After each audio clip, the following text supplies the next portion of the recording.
गौ माता ने बताया कि कौन से पाप इंसान को गरीबी की ओर ले जाते हैं। गौ माता की इस अद्भुत और पवित्र कथा को जो भी व्यक्ति ध्यानपूर्वक सुनता है, उसके जीवन से सभी दुख और कष्ट सदा के लिए समाप्त हो जाते हैं। फिर उसे कभी भी गरीबी और समस्याओं का सामना नहीं करना पड़ता।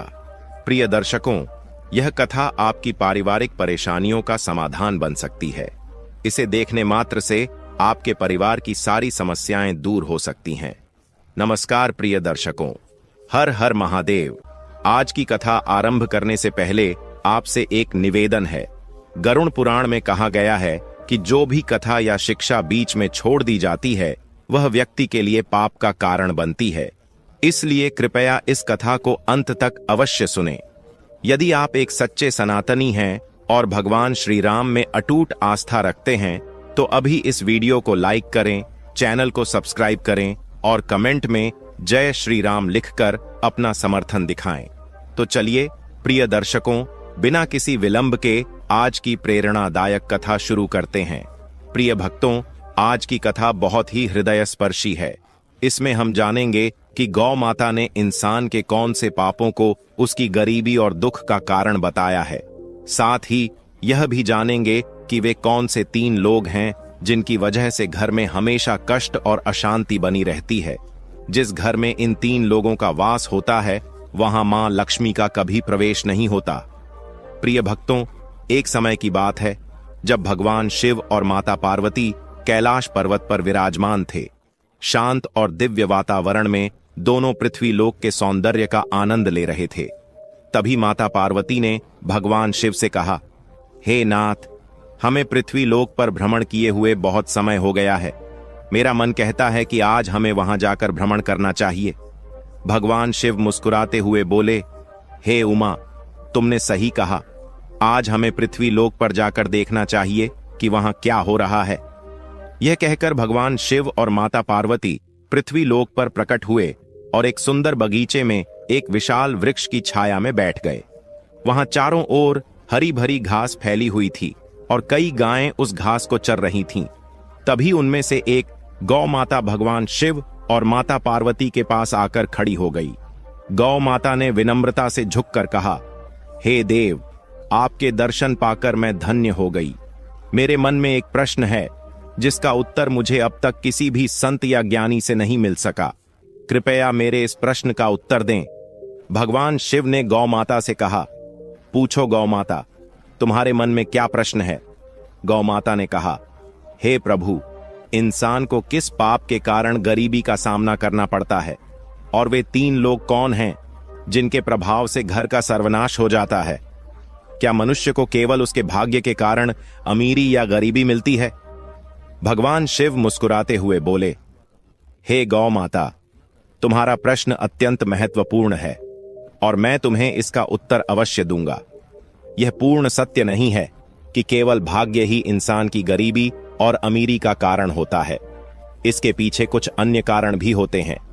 गौ माता ने कहा, हे प्रभु, कृपया मुझे विस्तार से समझाएं। तब भगवान शिव ने कहा, हे गौ माता, मैं तुम्हारे इस प्रश्न का उत्तर एक कथा के माध्यम से दूंगा, जिससे तुम्हें सब कुछ स्पष्ट हो जाएगा। भगवान शिव ने कथा सुनाना प्रारंभ किया। यह प्राचीन काल की बात है। अवंतीपुर नामक एक नगर था, जहां एक परोपकारी और विनम्र स्वभाव वाला व्यापारी रहता था। उसके 2 बेटे थे, जो अपने पिता की तरह ही ईमानदार और दयालु थे। व्यापारी अपने दोनों बेटों के साथ परिवार में सुख शांति से जीवन व्यतीत कर रहा था। व्यापारी ने अपने दोनों बेटों का विवाह धूमधाम से कर दिया था। उसकी दोनों बहुएं बेहद समर्पित थीं और घर के सभी कार्यों को मिलजुल कर पूरे उत्साह के साथ करती थीं। दोस्तों, जब व्यापारी की छोटी बहू घर में आई तो ऐसा लगा जैसे उनके घर में स्वयं माता लक्ष्मी ने प्रवेश कर लिया हो। उसके आने के बाद व्यापारी के व्यापार में 2 गुना लाभ होने लगा। उनके घर में कभी धन या अन्न की कमी नहीं होती थी। घर का वातावरण अत्यंत शांतिपूर्ण और सौहार्दपूर्ण था। व्यापारी के दोनों पुत्र मिलजुल कर रहते थे और दोनों बहुएं भी आपस में बड़ा प्रेम भाव रखती थीं। घर का हर कार्य करने से पहले सभी परिवारजन मिलकर सलाह मशविरा करते थे और फिर कार्य आरंभ करते थे।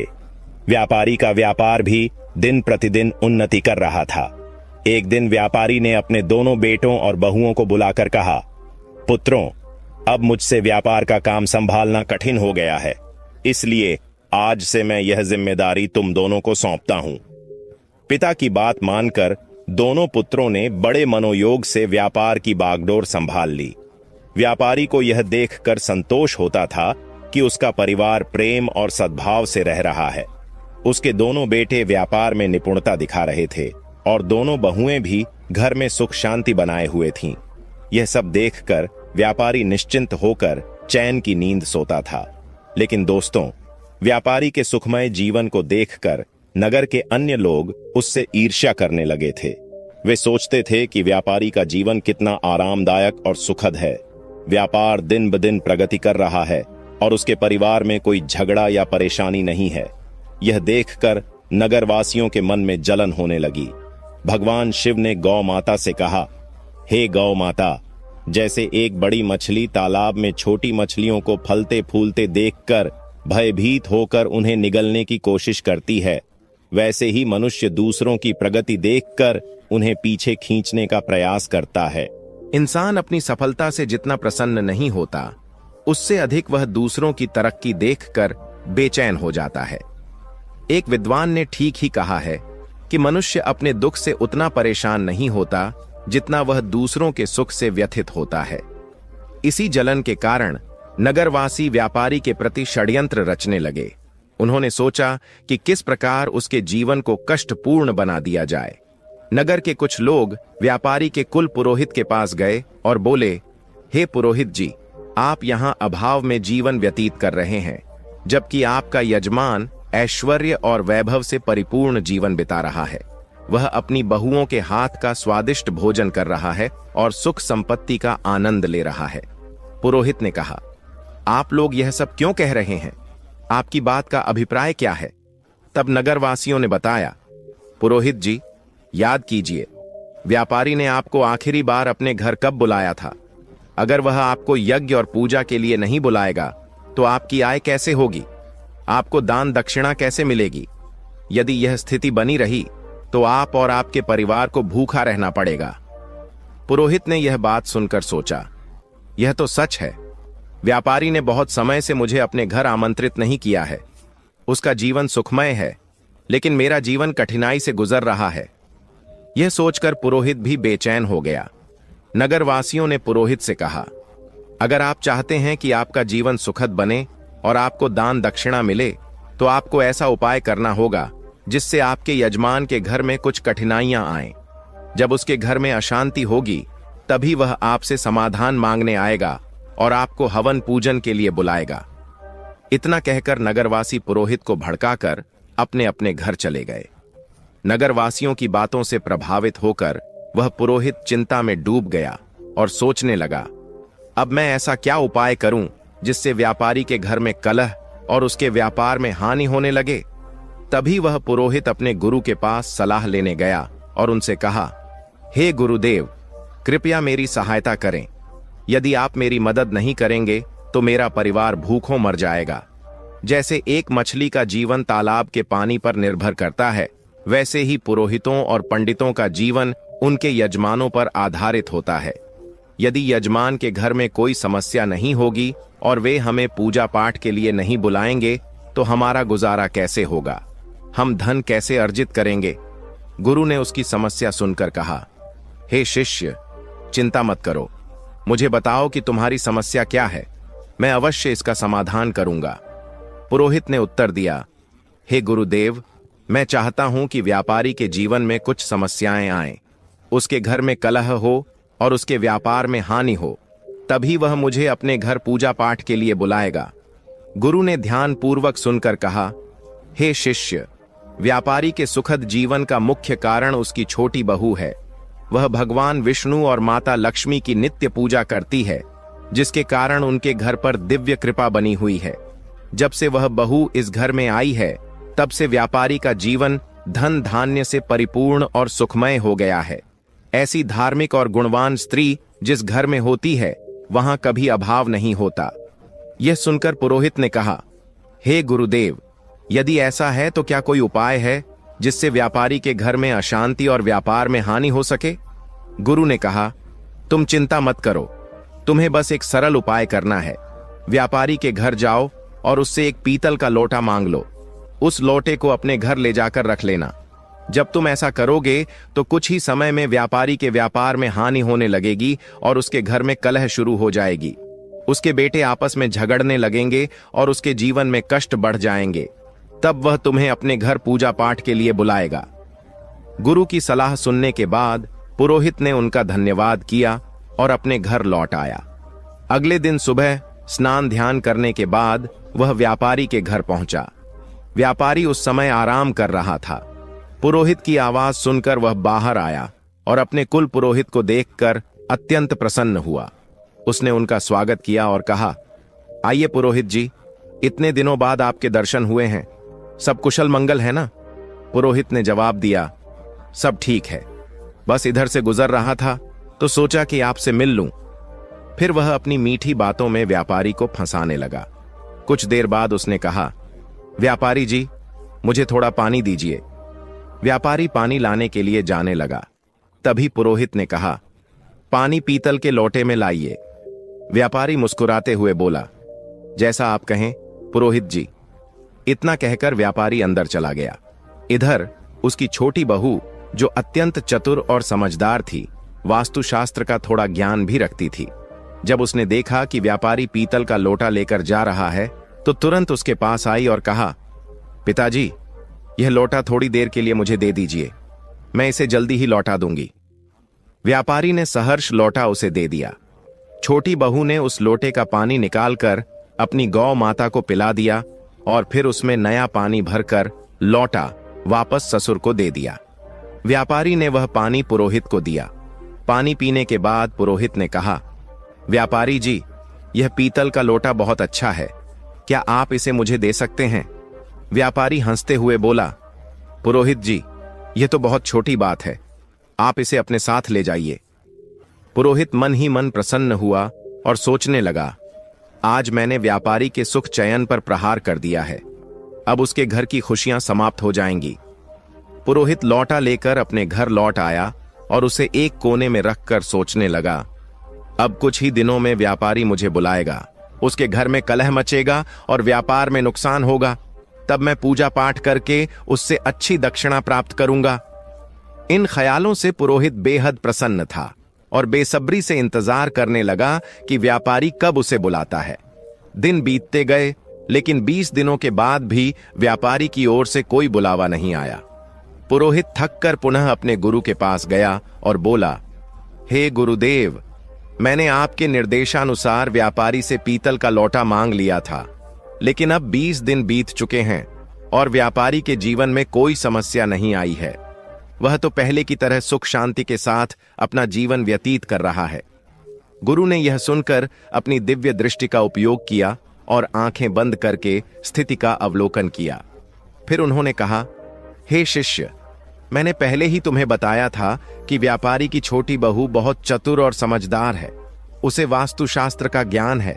जब व्यापारी तुम्हारे लिए पानी लेकर आ रहा था, उसी समय उसकी छोटी बहू ने वह लोटा अपने ससुर से लिया और उसमें का पानी गौ माता को पिला दिया। इसी कारण से व्यापारी के घर की सुख समृद्धि वहीं बनी रही और तुम्हारा षड्यंत्र विफल हो गया। गुरु ने आगे कहा, लेकिन चिंता मत करो, मैं तुम्हारे लिए एक और उपाय बताता हूं। अब तुम व्यापारी के घर जाकर उसकी गौ माता मांग लो। हिंदू धर्म में गौ माता को मां लक्ष्मी का स्वरूप माना गया है। जिस घर में गौ माता का निवास होता है, वहां हमेशा सुख और समृद्धि रहती है। जैसे ही तुम व्यापारी की गौ माता को अपने घर लेकर आओगे, उसके घर में दुख और अशांति आने लगेगी।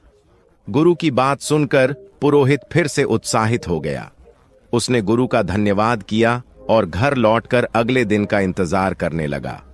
वह सोचने लगा, कल सुबह होते ही मैं व्यापारी के घर जाऊंगा और उसकी गौ माता मांग लूंगा, फिर देखता हूं कि व्यापारी कैसे सुखी रहता है। अगले दिन सुबह सुबह स्नान करने के बाद पुरोहित सीधे व्यापारी के घर पहुंच गया। व्यापारी ने दरवाजा खोला और अपने कुल पुरोहित को देखकर प्रसन्नता से उनका स्वागत किया। वह उन्हें अंदर लेकर गया और स्वादिष्ट भोजन परोसा। भोजन के बाद व्यापारी ने पूछा, पुरोहित जी, आज आपके आगमन का क्या कारण है? सब कुशल तो है? पुरोहित ने दुख भरे शब्दों में कहा, व्यापारी जी, इस समय मैं बहुत कठिनाई में हूं। मेरे घर की गौ माता ने दूध देना बंद कर दिया है और मेरे छोटे बच्चे को दूध की अत्यंत आवश्यकता है। उसकी उम्र ऐसी है कि बिना दूध के वह जीवित नहीं रह सकता। इसीलिए मैं आपसे मदद मांगने आया हूं। अगर आप मुझे अपनी गौ माता दे दें तो यह आपका बहुत बड़ा उपकार होगा। पुरोहित की करुणा भरी बातें सुनकर व्यापारी सोचने लगा, यह हमारे कुल पुरोहित हैं, इनकी सहायता करना एक पुण्य का कार्य होगा। गौदान से मुझे बड़ा फल मिलेगा।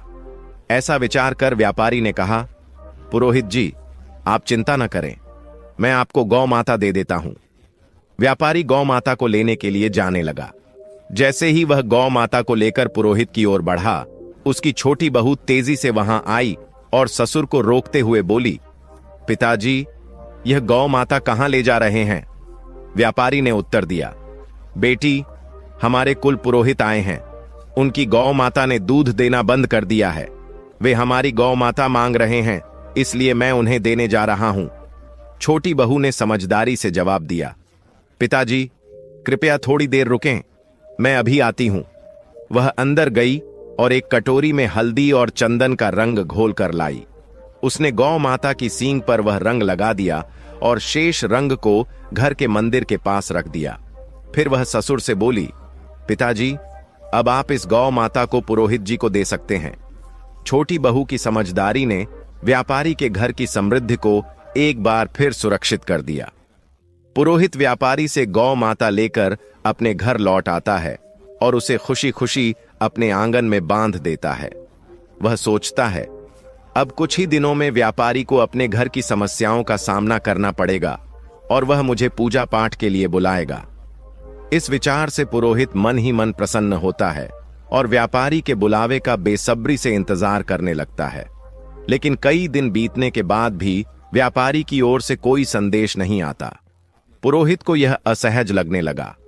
आखिरकार वह दोबारा अपने गुरु के पास गया और बोला, हे गुरुदेव, मैंने आपके निर्देशानुसार व्यापारी की गौ माता अपने घर ले आई, लेकिन अब तक व्यापारी के जीवन में कोई कष्ट नहीं आया है। वह तो पहले से भी अधिक सुख शांति से अपना जीवन व्यतीत कर रहा है। गुरु ने ध्यान लगाकर अपनी दिव्य दृष्टि से सब कुछ देखा और कहा, हे शिष्य, मैंने पहले ही कहा था कि व्यापारी की छोटी बहू बहुत बुद्धिमान और चतुर है। उसने तुम्हारे षड्यंत्र को भांप लिया था। जब तुम व्यापारी से गौ माता मांगने गए थे, तब उसने गौ माता की सींग पर जो रंग लगाया था वही उसके घर की समृद्धि का कारण है। उसने उस रंग को मंदिर के पास रख दिया था, जिससे उनके घर का सुख वहीं बंधा रहा। तुम्हारा यह प्रयास विफल हो गया। गुरु ने आगे कहा, लेकिन चिंता मत करो, अब तुम व्यापारी के घर जाकर वह रंग की कटोरी मांग लो। उस रंग को अपने घर लाने के बाद ही तुम व्यापारी के सुख को समाप्त कर पाओगे। गुरु की बात सुनकर पुरोहित ने उनकी सलाह मान ली और व्यापारी के घर पहुंचा। उसने बहाने से व्यापारी से रंग से भरी कटोरी मांगी। व्यापारी उसकी बात मानकर कटोरी लेने अंदर गया। इधर व्यापारी की छोटी बहू पहले ही सतर्क थी। उसने उस कटोरी में रखे पुराने रंग को निकालकर उसमें नया रंग भर दिया। जब व्यापारी कटोरी लेकर बाहर आया तो उसने वही कटोरी पुरोहित को दे दी। पुरोहित रंग की कटोरी लेकर अपने घर लौट आया और खुश होकर सोचने लगा, अब तो व्यापारी का जीवन शीघ्र ही समस्याओं से भर जाएगा और वह मुझे बुलाने पर मजबूर हो जाएगा। लेकिन महीनों बीत गए और व्यापारी का जीवन पहले से भी अधिक सुखद और समृद्ध होता चला गया।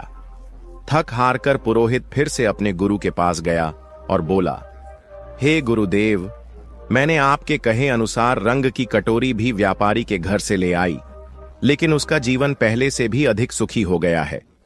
ऐसा लगता है मेरे सारे प्रयास व्यर्थ हो गए हैं। गुरु ने अपनी दिव्य दृष्टि से फिर सब कुछ देखा और कहा, हे शिष्य, व्यापारी की छोटी बहू अत्यंत चतुर और दूरदर्शी है। उसने तुम्हारे इरादों को पहले ही समझ लिया था। उसने कटोरी में से वह रंग निकाल दिया था जो गौ माता को लगाया गया था। इसी कारण व्यापारी का सुख समृद्धि अब भी उसके पास बनी हुई है। जब तक वह छोटी बहू व्यापारी के घर में रहेगी, तब तक तुम व्यापारी का कुछ नहीं बिगाड़ सकते। अब तुम्हें किसी भी तरह से उस छोटी बहू को व्यापारी के घर से बाहर करना होगा, तभी व्यापारी के जीवन में कष्ट आएंगे।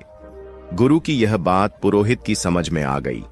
उसने सोचा कि छोटी बहू को घर से निकालने के अलावा अब कोई और उपाय नहीं बचा है। वह घर लौटकर व्यापारी के परिवार में फूट डालने और छोटी बहू को घर से बाहर करने की योजना बनाने लगा। अगले दिन पुरोहित चिंतित मुद्रा में व्यापारी के घर पहुंचा। व्यापारी ने उसे इस अवस्था में देखा तो पूछा, पुरोहित जी, क्या बात है? आप इतने परेशान क्यों हैं? पुरोहित ने गंभीर स्वर में कहा, व्यापारी जी, आपके घर पर बहुत बड़ा संकट मंडरा रहा है। यदि आपने जल्द ही इसका समाधान नहीं किया तो आपका सुखमय जीवन बर्बाद हो जाएगा। आपके बेटों को व्यापार में बड़ा नुकसान होगा और आपके परिवार पर विपत्ति का पहाड़ टूट पड़ेगा। व्यापारी यह सुनकर घबरा गया और चिंतित स्वर में बोला, पुरोहित जी, यह आप क्या कह रहे हैं? कृपया हमें इस संकट से बचने का उपाय बताइए। आप हमारे कुल पुरोहित हैं। जो भी आप कहेंगे हम अवश्य करेंगे। पुरोहित ने व्यापारी की घबराहट भांप ली और समझ गया कि वह अब उसके जाल में फंस चुका है।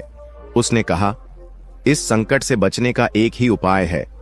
पुरोहित ने व्यापारी से कहा, व्यापारी जी, आपकी छोटी बहू आपके परिवार के लिए एक बड़ा संकट बन चुकी है। जब तक वह इस घर में है, आपका और आपके परिवार का दुर्भाग्य दूर नहीं होगा। मैं तो यही सलाह दूंगा कि आप उसे तुरंत अपने घर से निकाल दें। पुरोहित की इन बातों पर व्यापारी को पहले तो विश्वास नहीं हुआ, लेकिन बार बार पुरोहित के जोर देने पर उसने उसकी बातों पर भरोसा करना शुरू कर दिया। व्यापारी ने कहा, पुरोहित जी, जैसा आप कह रहे हैं मैं वैसा ही करूंगा। आप बताइए कि मुझे अपनी बहू को कब घर से निकालना चाहिए? पुरोहित ने उत्तर दिया, व्यापारी जी, समय व्यर्थ मत कीजिए। जितना जल्दी हो सके उसे घर से निकाल दीजिए। यह कहकर पुरोहित मन ही मन प्रसन्न होता हुआ अपने घर लौट गया। व्यापारी इस स्थिति से अत्यंत उदास हो गया। वह सोचने लगा, मेरी छोटी बहू तो बहुत ही अच्छे स्वभाव की है। वह न केवल मेरी सेवा करती है बल्कि पूरे परिवार का भी ख्याल रखती है। मैं उसे कैसे घर से निकाल सकता हूं? लेकिन फिर वह विचार करने लगा, यदि वह परिवार के लिए संकट है तो मुझे इस कठोर निर्णय को लेना ही होगा, क्योंकि मैं अपने परिवार को किसी विपत्ति में नहीं डाल सकता।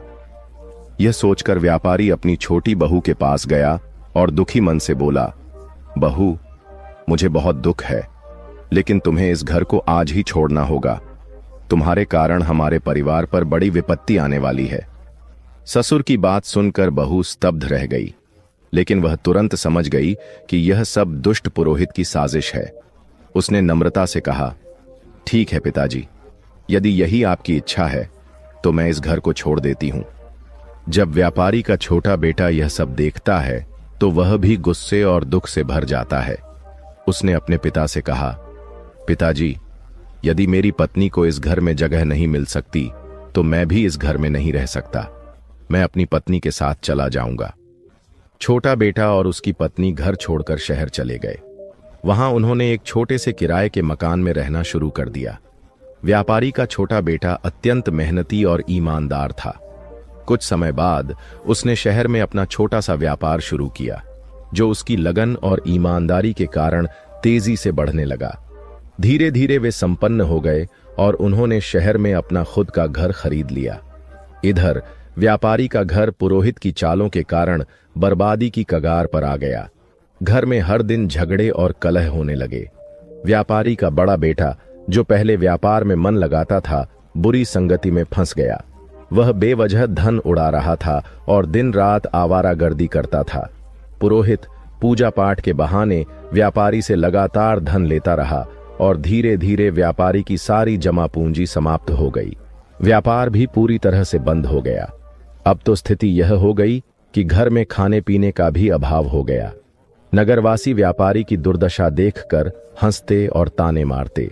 उसकी दशा का मजाक उड़ाया जाता। यह सब देखकर व्यापारी को आत्मग्लानि होने लगी। उसने सोचा, मेरी जिंदगी अब किसी काम की नहीं रही।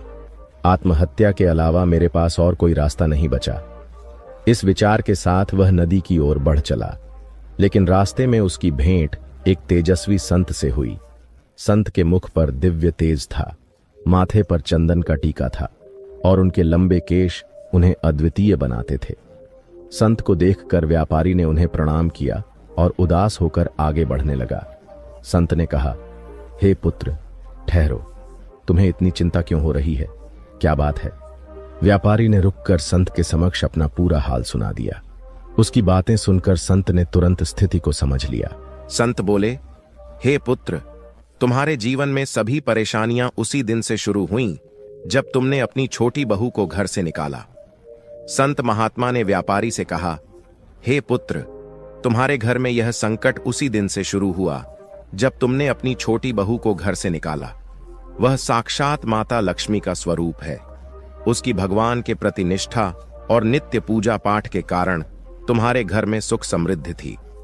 संत की बातें सुनकर व्यापारी को अपनी भूल का एहसास हुआ। वह तुरंत शहर गया और अपने छोटे पुत्र के घर पहुंचकर अपनी बहू के समक्ष हाथ जोड़कर क्षमा मांगते हुए बोला, बहू, मुझे माफ कर दो। मैंने उस दुष्ट पुरोहित की बातों में आकर तुम्हें घर से निकाल दिया, लेकिन सच्चाई यह है कि तुम हमारे परिवार की लक्ष्मी हो। जब तक तुम घर में थीं, सुख और शांति बनी रही, लेकिन तुम्हारे जाने के बाद से हमारा घर क्लेश और दुखों से घिर गया है। हमारा व्यापार पूरी तरह से ठप हो चुका है। ससुर की यह बात सुनकर छोटी बहू ने विनम्रता से कहा, पिताजी, आप चिंता न करें, मैं तुरंत घर लौटती हूं। यह घर भी मेरा है और वह घर भी मेरा ही है। मैं पहले ही समझ चुकी थी कि पुरोहित ने हमें बाहर करने के लिए षड्यंत्र रचा था। फिर वह ससुर और अपने पति के साथ खुशी खुशी घर लौट आई। मित्रों, इस संसार में कई लोग होते हैं जो दूसरों की खुशियों से जलते हैं और उन्हें बर्बाद करने का प्रयास करते हैं, लेकिन यह हम पर निर्भर करता है कि हम किसकी बातों पर भरोसा करते हैं और कैसे निर्णय लेते हैं। यदि हम गलत लोगों की बातों में आकर अपने ही परिवार को तोड़ेंगे तो निश्चित रूप से हमारा घर बर्बाद हो जाएगा और हमारी स्थिति दयनीय हो जाएगी। छोटी बहू के घर लौटने के कुछ ही दिनों बाद व्यापारी का व्यापार फिर से चलने लगा। उसका परिवार एक बार फिर सुख शांति से भर गया। घर में खुशियां लौट आईं और व्यापारी ने समझ लिया कि एकता और सही निर्णय ही परिवार की नींव को मजबूत रखते हैं। भगवान शिव ने गौ माता से कहा, हे गौ माता, मैं तुम्हें एक महत्वपूर्ण बात बताने जा रहा हूं, ध्यान से सुनो। जिस घर में इन 3 प्रकार के लोगों की बात मानी जाती है, उस घर का नाश सुनिश्चित है। गौ माता ने पूछा, हे प्रभु, वे 3 लोग कौन हैं? भगवान शिव ने कहा, पहला, जिस घर में अहंकारी और दुष्ट स्वभाव वाले व्यक्ति की बात सुनी जाती है, वहां निश्चित रूप से विनाश होता है।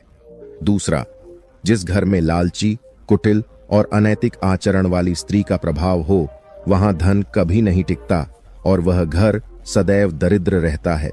माता लक्ष्मी ऐसे घर में प्रवेश नहीं करती।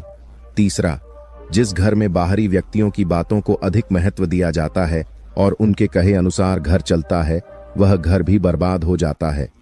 भगवान शिव ने आगे कहा, हे गौ माता, तुम्हारा दूसरा प्रश्न था कि मनुष्य किस पाप के कारण गरीब या अमीर बनता है।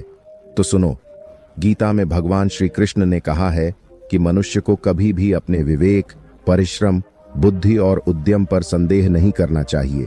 उसे सदैव सत्य और धर्म के मार्ग पर चलते हुए निरंतर कर्म करना चाहिए।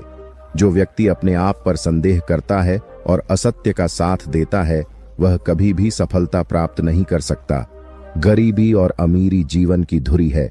जो मनुष्य निरंतर प्रयास करता है और अपने कर्मों पर विश्वास रखता है, वह निश्चित रूप से गरीबी के दलदल से बाहर निकल आता है।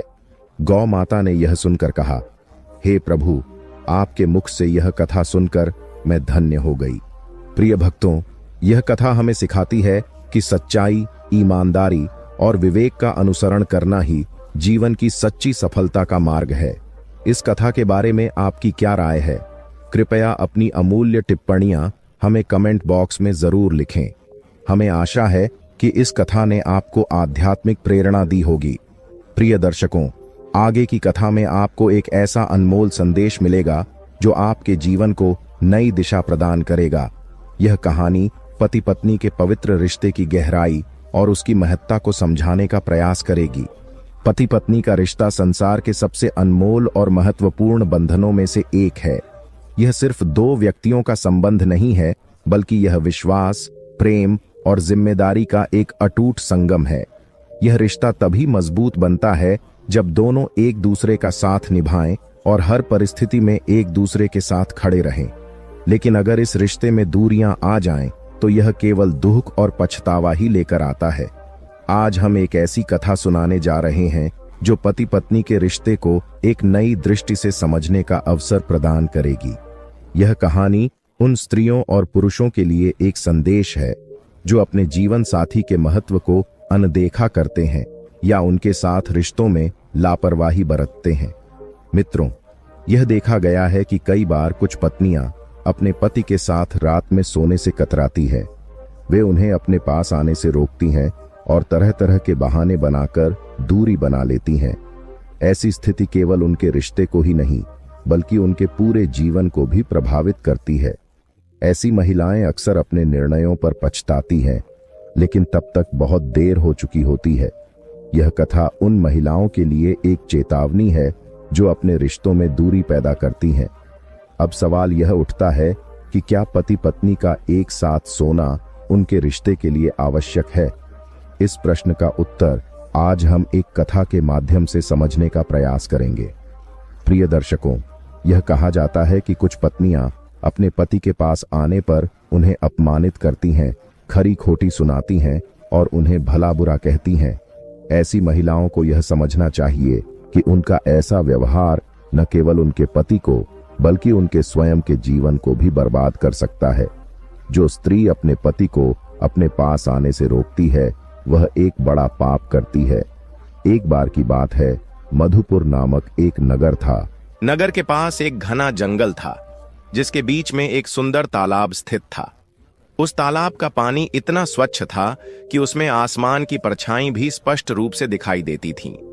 तालाब के चारों ओर छोटे छोटे पेड़ थे, जिन पर पक्षियों की चहचहाहट सुनाई देती थी। तालाब के पास एक मिट्टी का छोटा सा घर था, जिसमें रघुवीर नाम का एक किसान अपनी पत्नी पूनम और 2 बच्चों के साथ रहता था। उनके परिवार में एक बेटा और एक बेटी थी। पूनम अपने अप्रतिम सौंदर्य के लिए पूरे क्षेत्र में प्रसिद्ध थी। उसकी सुंदरता ऐसी थी कि यदि कोई अजनबी भी उसके घर आता और उसे देखता तो मोहित हो जाता। एक दिन की बात है, सूर्य अस्त हो चुका था। आकाश में तारे टिमटिमा रहे थे और वातावरण शांत था। पूरा गांव गहरी नींद में डूबा हुआ था। लेकिन इसी शांत रात में रघुवीर अपने घर से बाहर निकला और जंगल की ओर चलने लगा। यह रात का 3रा पहर था। रघुवीर के चेहरे पर अजीब सी खुशी थी। वह तेज कदमों से घने जंगल की ओर बढ़ रहा था, जैसे उसे कोई महत्वपूर्ण चीज मिलने वाली हो। घने पेड़ों के बीच से गुजरते हुए वह तालाब के पास पहुंचा। वहां से उसे एक झोपड़ी दिखाई दी। झोपड़ी के बाहर एक सुंदर स्त्री खड़ी थी, जिसका नाम निशा था। निशा को देखते ही रघुवीर के चेहरे पर हल्की मुस्कान आ गई। निशा ने भी मुस्कुराते हुए कहा, स्वामी, आज इतनी देर क्यों कर दी? मैं पिछले 1 घंटे से आपका इंतजार कर रही थी। मुझे लगा कि आप आज नहीं आएंगे, इसलिए मैं जाने ही वाली थी। तभी मुझे किसी के कदमों की आहट सुनाई दी। मैंने देखा कि आप आ रहे हैं, तो मैं यहीं रुक गई, निशा ने कहा। रघुवीर मुस्कुराते हुए बोला, हे प्रिय, आज मेरी पत्नी को नींद नहीं आ रही थी। मैं उसे सुलाने में व्यस्त था। उसने कहा कि उसे नहीं पता क्यों, लेकिन उसकी आंखों में आज नींद नहीं थी। मैंने उसे अपने पास बुलाया और अपनी बाहों में लेटा लिया। जब वह गहरी नींद में सो गई तो मैं चुपके से उठकर तुम्हारे पास चला आया। इस कारण आज मुझे थोड़ा समय लग गया। मैं इसके लिए क्षमा चाहता हूं। निशा ने उसकी बात सुनकर कहा, स्वामी, मैं समझती हूं, लेकिन अगली बार इतनी देर मत करना। यहां आपका इंतजार करते करते मुझे काफी समय हो गया था। चलिए अब झोपड़ी के अंदर चलते हैं। हमें सुबह होने से पहले अपने अपने घर लौटना होगा। रघुवीर और निशा दोनों झोपड़ी के अंदर चले गए। उस रात उन्होंने अपनी झूठी खुशियों का आनंद लिया। रघुवीर, जो अपनी पत्नी पूनम को धोखे में रखता था, हर रात निशा से चोरी छुपे मिलने आता था।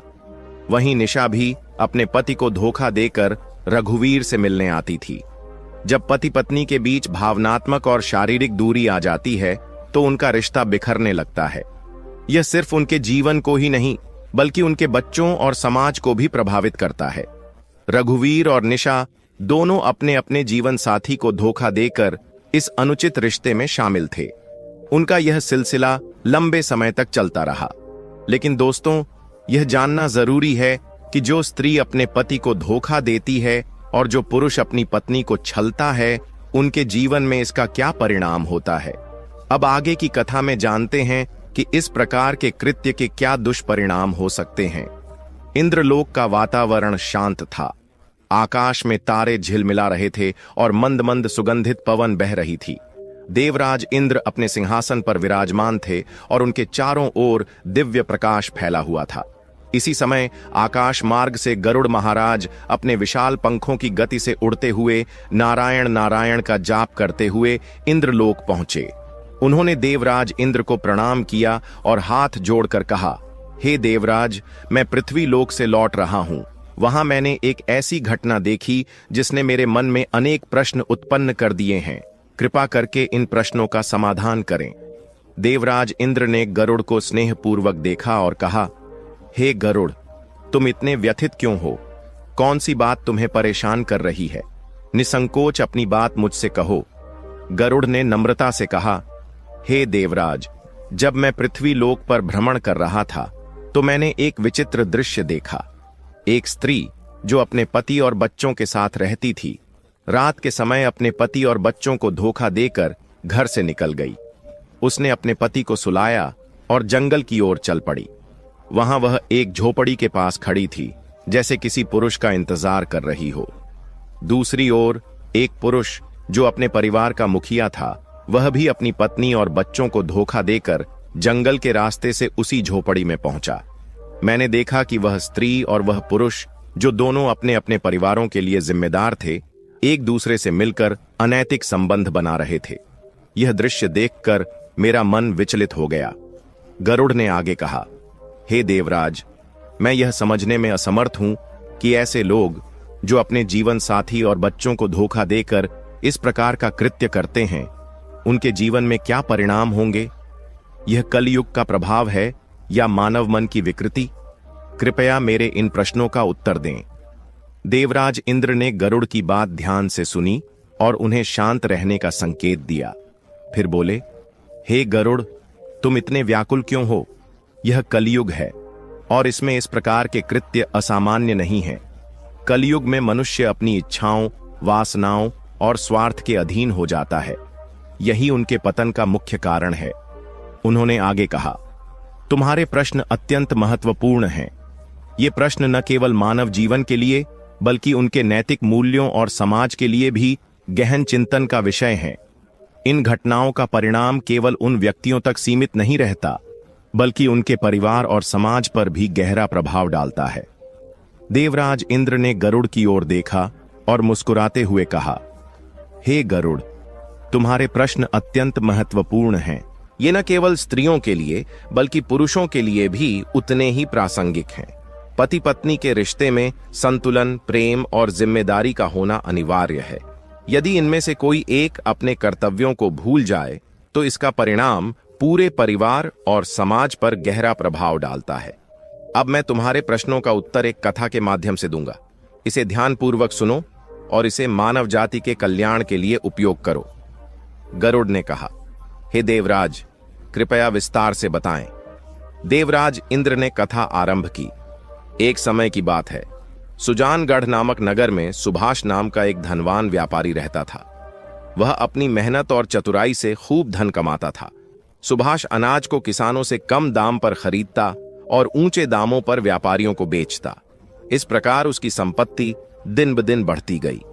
सुभाष का एकमात्र पुत्र था अमन, जिसे वह और उसकी पत्नी श्रुति अत्यधिक स्नेह करते थे। लेकिन अमन को बचपन से अधिक आजादी मिली हुई थी। वह जो चाहता वही करता। सुभाष और श्रुति ने उसे कभी किसी चीज के लिए मना नहीं किया। कहते हैं कि अत्यधिक आजादी इंसान को बिगाड़ देती है। अमन के साथ भी यही हुआ। वह बुरी संगत में पड़ गया और जुआ खेलने, नशा करने और वेश्याओं के पास जाने का आदी हो गया। धीरे धीरे उसने अपने पिता की संपत्ति बर्बाद करनी शुरू कर दी। गरुड़ ने पूछा, हे देवराज, अमन ने ऐसा क्यों किया? क्या उसके माता पिता ने उसे रोकने का प्रयास नहीं किया? देवराज इंद्र ने उत्तर दिया, हे गरुड़, सुभाष और श्रुति ने अमन को समझाने की बहुत कोशिश की, लेकिन जब कोई व्यक्ति बुरी संगत में पड़ जाता है तो उसे सही रास्ते पर लाना अत्यंत कठिन हो जाता है। अमन ने अपने माता पिता की बातों को अनसुना कर दिया। उसने अपनी मां से झूठ बोलकर धन मांगना शुरू किया और जुए में हार जाता। वेश्याओं और नशे की लत ने उसे उसकी इच्छाओं का गुलाम बना दिया। अमन की आदतें इतनी बिगड़ गईं कि उसने न केवल अपने पिता की संपत्ति बर्बाद की, बल्कि अपने स्वास्थ्य और चरित्र को भी खो दिया। देवराज इंद्र ने आगे कहा, यह कथा उन माता पिता के लिए एक चेतावनी है जो अपने बच्चों को अनुशासन में नहीं रखते। अत्यधिक छूट और बुरी संगत किसी भी व्यक्ति को बर्बादी की ओर ले जाती है। गरुड़ ने कहा, हे देवराज, यह कथा अत्यंत शिक्षाप्रद है, कृपया इसे विस्तार से सुनाइए। देवराज इंद्र ने कहा, सुनो गरुड़, जब सुभाष को पता चला कि उसका पुत्र अमन जुआ, नशा और वेश्यावृत्ति में लिप्त है तो वह बहुत दुखी हुआ। उसने सोचा कि यदि अमन की आदतों को रोका नहीं गया तो वह उसकी मेहनत से अर्जित सारी संपत्ति बर्बाद कर देगा। इस समस्या का समाधान खोजते हुए सुभाष ने मन ही मन विचार किया, यदि अमन का विवाह करवा दिया जाए तो शायद वह अपनी बुरी आदतें छोड़ दे। जब घर में उसकी पत्नी आएगी तो वह अपना ध्यान परिवार पर केंद्रित करेगा और वेश्याओं के पास जाना बंद कर देगा। इस सोच के साथ सुभाष ने एक धनवान सेठ की सुंदर और गुणवान बेटी निर्मला से अमन का रिश्ता तय कर दिया। निर्मला न केवल रूपवती थी, बल्कि अपने गुणों और नेक स्वभाव के कारण पूरे क्षेत्र में प्रशंसा पाती थी। कुछ ही समय बाद अमन और निर्मला का विवाह हो गया।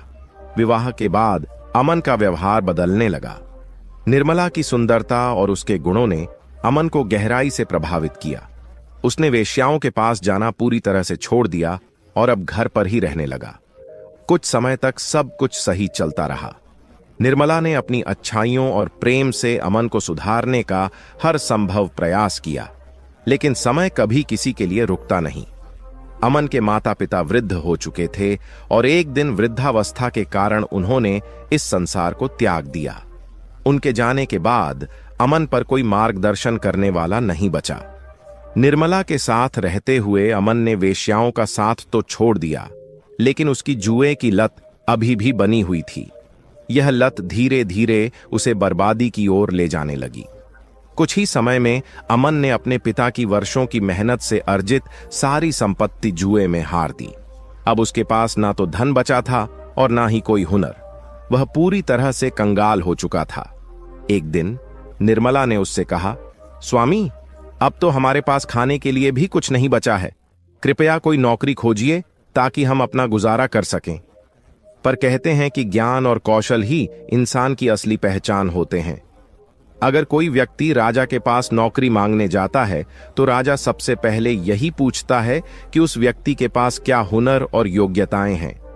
अगर उसके पास कोई कौशल नहीं होता तो उसे वहां से खाली हाथ लौटा दिया जाता है। अमन के पास कोई कौशल नहीं था। उसने अपना सारा समय और ऊर्जा जुए, नशे और गलत आदतों में बर्बाद कर दी थी। अब वह अपने परिवार के लिए भोजन जुटाने में भी असमर्थ हो गया था। अमन के जीवन में यह सबसे कठिन समय था। उसके पास एक बेटा और एक बेटी थी जो अब विवाह योग्य हो चुके थे, लेकिन उनके विवाह के लिए धन जुटाने का कोई साधन नहीं था। घर की हालत इतनी खराब हो गई थी कि वे खाने के लिए भी मोहताज हो गए। अमन की यह स्थिति उसे निरंतर पछतावे और निराशा में ढकेल रही थी। एक दिन अमन अपनी पत्नी निर्मला के पास गया और उससे अपनी इच्छाओं की पूर्ति के लिए बात करने लगा, लेकिन निर्मला ने उसे शांत और गंभीर स्वर में कहा, स्वामी, जीवन का सबसे बड़ा सुख केवल काम वासना में नहीं होता। असली सुख दूसरों की मदद करने और एक सच्चा नेक जीवन जीने में है। जो लोग अपनी वासनाओं और लालसाओं में अंधे हो जाते हैं वे अंततः बर्बाद हो जाते हैं। यही तुम्हारे साथ भी हुआ है। निर्मला ने आगे कहा, हे स्वामी, अब मैं तुम्हें 3 बड़ी गलतियों के बारे में बताना चाहती हूं जो लोग अनजाने में कर बैठते हैं और बाद में जीवन भर पछताते हैं। इन्हें ध्यान से सुनो और समझो। पहली गलती, शिक्षा और कौशल की उपेक्षा निर्मला ने कहा, सबसे पहली गलती यह है कि लोग अपने जीवन के शुरुआती दिनों में शिक्षा और कौशल को महत्व नहीं देते। ऐसे लोग अपने करियर और जीवन में अनगिनत कठिनाइयों का सामना करते हैं। अगर तुमने अपनी जवानी में कोई कौशल सीखा होता या अच्छी शिक्षा प्राप्त की होती तो आज यह हालत नहीं होती। यही गलती तुम्हें जीवन भर परेशान करती है। दूसरी गलती, काम टालने की आदत। निर्मला ने कहा, दूसरी गलती है काम टालने की आदत। जो लोग अपनी जवानी में आलस्य करते हैं और समय का सही उपयोग नहीं करते, उन्हें भविष्य में अपने लक्ष्यों को प्राप्त करने में कठिनाइयों का सामना करना पड़ता है। तुमने भी अपने समय को व्यर्थ किया और यही कारण है कि आज तुम इस स्थिति में हो। तीसरी गलती, गलत संगति। निर्मला ने कहा, तीसरी गलती है गलत संगति। इंसान को पूरी तरह बर्बाद कर देती है। तुमने भी इन्हीं गलतियों को अपनाया और आज तुम्हारा जीवन इस स्थिति में आ पहुंचा है। निर्मला की बातें सुनकर अमन गहराई से सोचने पर मजबूर हो गया। उसे अपनी गलतियों का एहसास हुआ, लेकिन अब पछताने के सिवाय उसके पास कुछ भी नहीं बचा था। यह कथा हमें सिखाती है कि जीवन में सही दिशा में समय और ऊर्जा का उपयोग कितना महत्वपूर्ण है। जो लोग समय रहते अपने कर्तव्यों और जिम्मेदारियों को नहीं समझते, उन्हें अंततः पछताना ही पड़ता है। निर्मला ने गंभीरता से कहा, हे स्वामी, अब मैं तुम्हारे साथ शारीरिक संबंधों में शामिल नहीं हो सकती। हमारी उम्र भी अब उस पड़ाव पर पहुंच चुकी है जहां हमें अपने जीवन को आत्मिक शांति और भगवान की सेवा में लगाना चाहिए। जीवन के प्रारंभिक चरण में इंसान ब्रह्मचारी रहता है, फिर विवाहित जीवन में प्रवेश करता है और परिवार की जिम्मेदारियां निभाता है। लेकिन वृद्धावस्था का चरण ऐसा होना चाहिए जहां हम अपनी वासनाओं को त्याग कर आध्यात्मिकता का मार्ग अपनाएं। यही समय है कि हम पूजा, भजन और भगवान की सेवा में लगें। यही हमारे जीवन का उद्देश्य होना चाहिए। निर्मला ने दृढ़ता से कहा, मैं अपनी बची हुई जिंदगी को व्यर्थ नहीं जाने देना चाहती। जिस तरह तुमने अपनी जवानी में अपना समय और ऊर्जा बर्बाद की, मैं अब वैसा नहीं कर सकती। मुझे विश्वास है कि भगवान हमारी सहायता करेंगे। अब सही समय आ गया है कि हम अपनी आत्मा को परमात्मा से जोड़ें और अपने बच्चों के भविष्य के बारे में सोचें। देवराज इंद्र ने गरुड़ से कहा, हे गरुड़, यह कथा मानव जाति के लिए एक महत्वपूर्ण सबक है। जो लोग अपनी जवानी में शिक्षा, मेहनत और सही संगति को नजरअंदाज करते हैं, उन्हें वृद्धावस्था में पछताना पड़ता है। सही दिशा, अनुशासन और नैतिकता ही मनुष्य के जीवन को सफल बनाते हैं। इन गुणों की कमी इंसान को दुख और कठिनाइयों के चक्रव्यूह में फंसा देती है। निर्मला ने अपने पति अमन से साफ साफ कहा कि वह अब उनके साथ शारीरिक संबंधों में शामिल नहीं होगी। उसने अपने फैसले पर मजबूती से टिके रहने का निर्णय लिया और अपने बच्चों के विवाह और परिवार की भलाई को प्राथमिकता दी। उसने कहा, हमें अब अपनी वासनाओं को त्याग कर भगवान की शरण में जाना चाहिए। मेहनत करेंगे तो भगवान अवश्य हमारा साथ देंगे। कुछ समय बाद निर्मला की मुलाकात एक वृद्ध महिला से हुई। वह महिला अकेली थी, जिसके पास कोई संतान नहीं थी। उसने निर्मला से कहा, बेटी, मेरे पास जो भी धन संपत्ति है मैं तुम्हें दे रही हूं। बदले में मुझे सिर्फ 2 वक्त की रोटी और तुम्हारे परिवार का हिस्सा बनने की अनुमति चाहिए। निर्मला ने उस वृद्धा के प्रस्ताव को स्वीकार कर लिया। वृद्धा के धन और सहयोग से उनके परिवार की स्थिति में सुधार हुआ। उन्होंने अपने दोनों बच्चों के विवाह कर दिए। धीरे धीरे घर में खुशहाली लौट आई और परिवार सुख शांति से रहने लगा। लेकिन अमन का स्वभाव फिर से बदलने लगा। निर्मला के साथ उसकी दूरी ने उसे गलत रास्ते पर धकेल दिया। निर्मला ने अपने जीवन में आध्यात्मिकता को प्राथमिकता देते हुए अमन के साथ शारीरिक संबंध बनाने से इनकार कर दिया। लेकिन अमन अपनी इच्छाओं को नियंत्रित नहीं कर सका। वह अपनी वासनाओं से पीड़ित हो गया और धीरे धीरे एक अन्य स्त्री के प्रभाव में आ गया। वह स्त्री उसे रात्रि में अपने पास बुलाती थी। अमन अपनी पत्नी और बच्चों को सुलाकर रात के अंधेरे में उस स्त्री के पास जाने लगा। वह झूठ और धोखे के रास्ते पर चल पड़ा। प्रिय मित्रों, इस कथा से यह शिक्षा मिलती है कि किसी भी रिश्ते में संतुलन बनाए रखना अत्यंत आवश्यक है। जिस प्रकार निर्मला ने एकदम से अमन का साथ छोड़ दिया, वह भी पूरी तरह से सही नहीं था। पति को सुधारने के लिए धैर्य, समझदारी और प्रेम की आवश्यकता होती है। जो महिलाएं अपने पति का अचानक त्याग कर देती हैं, वे अनजाने में उन्हें गलत रास्ते पर जाने के लिए प्रेरित कर सकती हैं। यह एक ऐसा निर्णय हो सकता है जो पूरे परिवार को बर्बाद कर दे। हर स्त्री को यह 3 बातें हमेशा ध्यान में रखनी चाहिए ताकि उसका परिवार और पति सही दिशा में रहें। पहली बात, साथ सोने का महत्व। स्त्रियों को चाहिए कि वे अपने पति के साथ सोने का त्याग न करें। एक साथ सोना केवल शारीरिक निकटता का प्रतीक नहीं है, बल्कि यह पति पत्नी के बीच प्रेम, विश्वास और भावनात्मक जुड़ाव को मजबूत करता है। जब यह दूरी बढ़ती है तो पति अन्य स्त्रियों की ओर आकर्षित हो सकता है। दूसरी बात, धैर्य और समझदारी। किसी भी रिश्ते में सुधार के लिए धैर्य और समझदारी आवश्यक है। अचानक कठोर निर्णय लेने से रिश्ते कमजोर हो सकते हैं। सही मार्गदर्शन और समर्थन से पति को बेहतर राह पर लाना संभव है। तीसरी बात, पारिवारिक जिम्मेदारियां।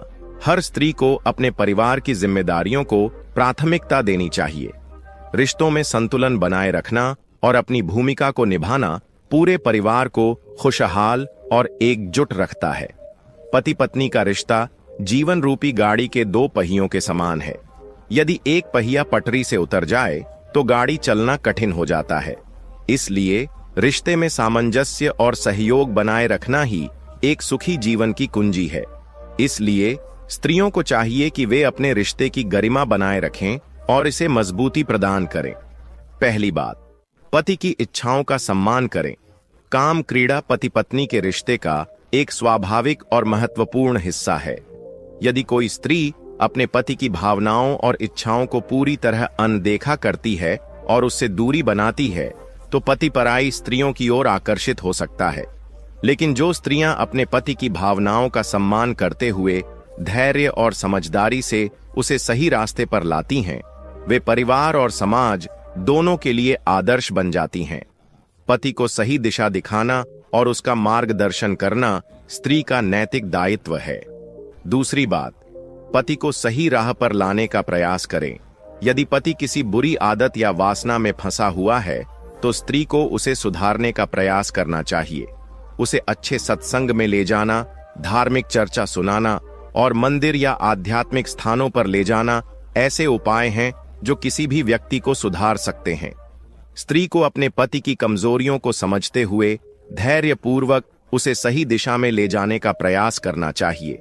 लेकिन यह प्रयास तभी सफल होता है जब इसमें संयम और समझदारी हो। तीसरी बात, परिवार की भलाई को प्राथमिकता दें। पति पत्नी दोनों को यह समझना चाहिए कि उनका रिश्ता केवल व्यक्तिगत संतोष तक सीमित नहीं है, बल्कि यह पूरे परिवार की नींव है। यदि कोई भी अपने कर्तव्यों को नजरअंदाज करता है, तो इसका परिणाम पूरे परिवार को भुगतना पड़ता है। केवल भगवान की भक्ति करना पर्याप्त नहीं है। परिवार की देखभाल और पति को सही मार्ग पर रखना भी उतना ही महत्वपूर्ण है। देवराज इंद्र ने कहा, जो पुरुष पराई स्त्री के साथ अनैतिक संबंध बनाता था, वह अमन था। उसकी पत्नी निर्मला ने उसके साथ शारीरिक संबंध पूरी तरह से समाप्त कर दिए थे। इस दूरी ने अमन को अपनी पत्नी के प्रति उदासीन बना दिया और वह पराई स्त्रियों के जाल में फंस गया। यही उसकी बर्बादी का कारण बना। मित्रों, यह कथा हमें सिखाती है कि किसी भी स्त्री को अपने पति का अचानक त्याग नहीं करना चाहिए। अपने पति को सही मार्ग पर लाने के लिए धैर्य, समझ और प्रेम का सहारा लेना चाहिए। ऐसा करने वाली स्त्रियां न केवल अपने परिवार को बचाती हैं, बल्कि समाज में भी आदर्श मानी जाती हैं।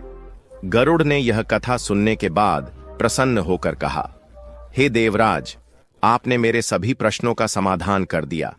अब मैं इस ज्ञान को पृथ्वी लोक पर जाकर मानव जाति के कल्याण के लिए उपयोग करूंगा। आपका धन्यवाद। इसके बाद गरुड़ वहां से विदा हो गए।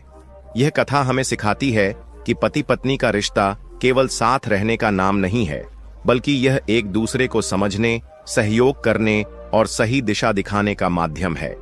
जहां संतुलन और सामंजस्य होता है, वहीं परिवार और समाज में सुख और शांति बनी रहती है। 3 महत्वपूर्ण बातें: भावनात्मक और शारीरिक जुड़ाव बनाए रखें। स्त्रियों को चाहिए कि वे अपने पति के साथ भावनात्मक और शारीरिक निकटता बनाए रखें। यदि वे अपने पति से दूरी बनाती हैं तो पति के गलत राह पर जाने की संभावना बढ़ जाती है। अपने पति को धीरे धीरे सुधारने का प्रयास करें, न कि उसे पूरी तरह त्याग दें। रिश्ते में समझ और धैर्य का महत्व। पति पत्नी का रिश्ता आपसी समझ और धैर्य पर आधारित होता है।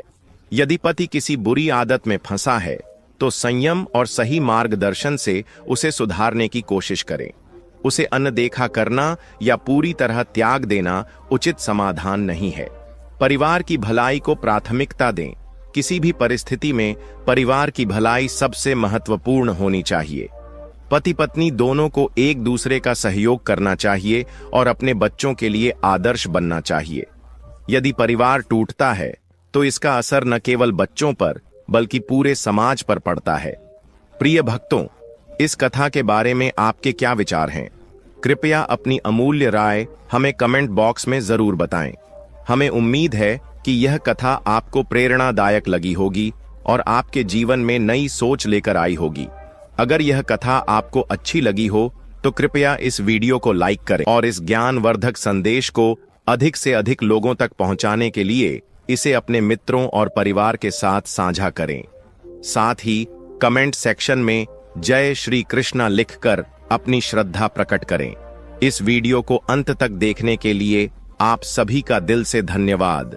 जय श्री राम।